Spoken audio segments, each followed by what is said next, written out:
Welcome to my channel, Edible Thoughts Makes.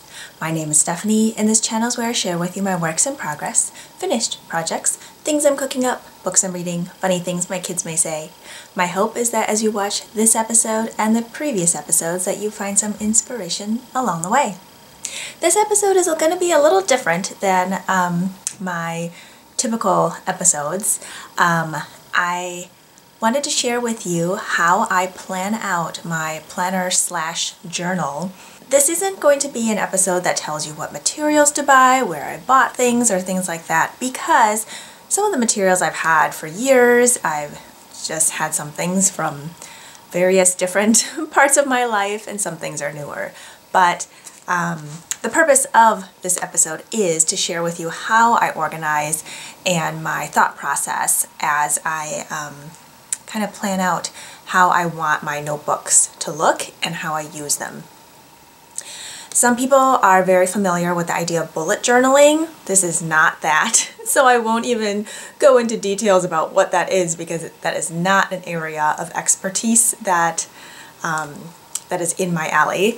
I prefer something that is a little less involved per se. And this is basically a way for me to organize my notes that would otherwise potentially just be on little pieces of paper everywhere. So are you ready? Let's get started.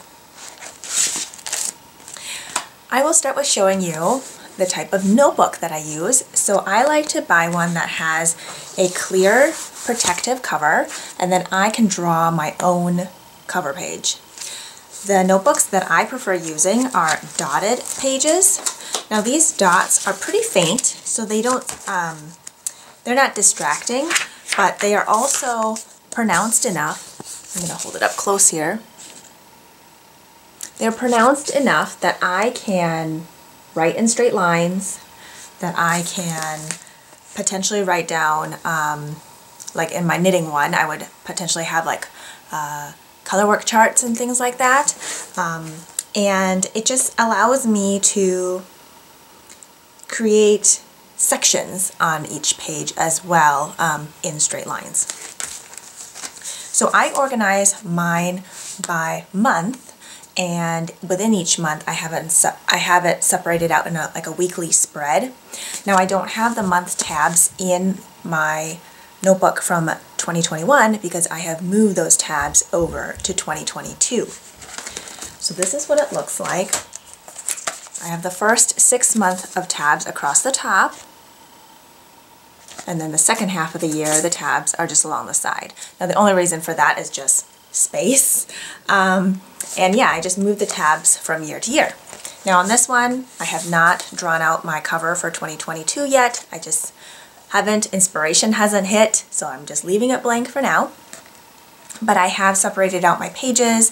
I just kind of count out how many weeks there are per month and then put the tabs in that way, but I do not draw out my weekly spreads for the entire year up front.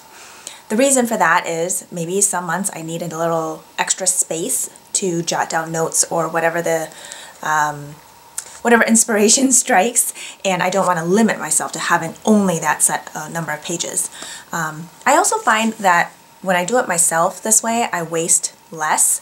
When I buy pre-made planners, I just feel like there's a lot of extra stuff in there that I don't need, and then there's extra bulk. Even the ones that have you create your own, I just feel like there's all this extra stuff that I don't know, it just makes me feel wasteful when I don't use it. So this way I just completely do it on my own the way I want to. Now I usually print out a yearly calendar just so I can have the months laid out in front of me, and that I'll just glue in on a page. And then I like to have a section where I brainstorm my word of the year,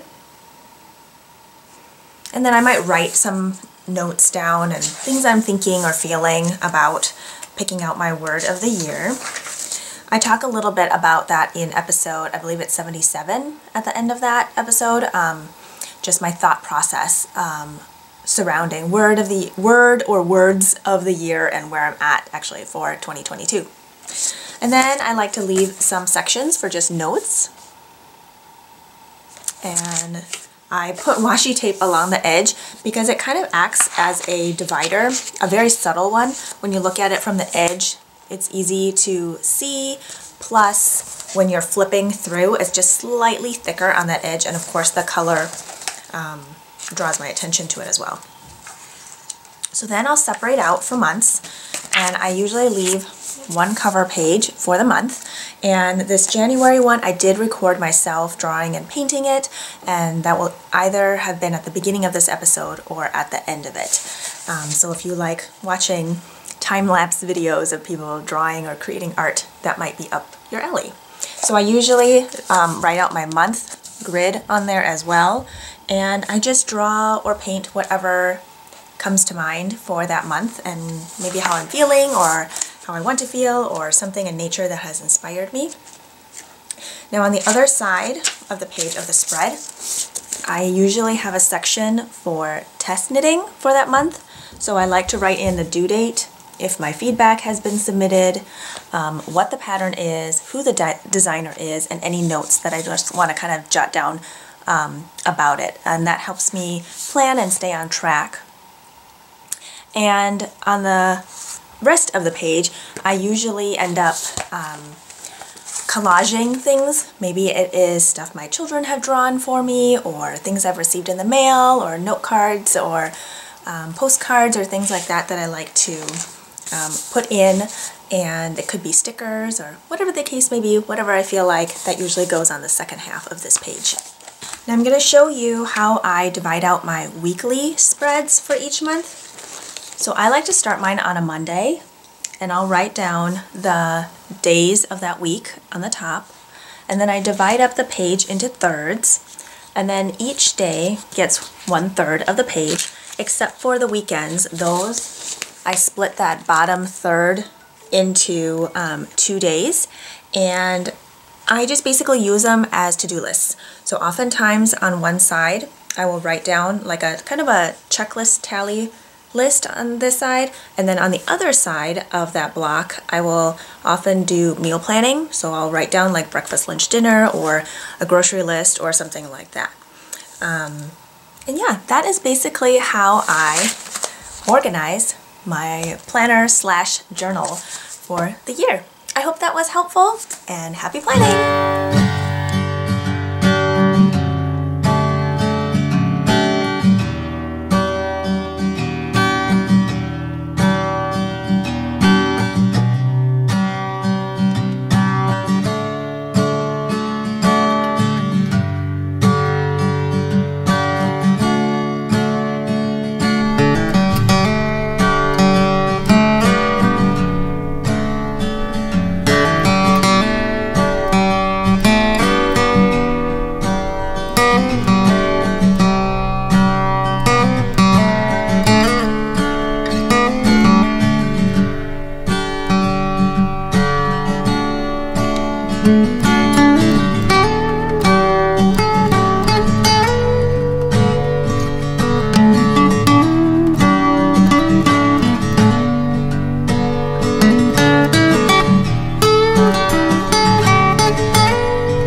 Thank you.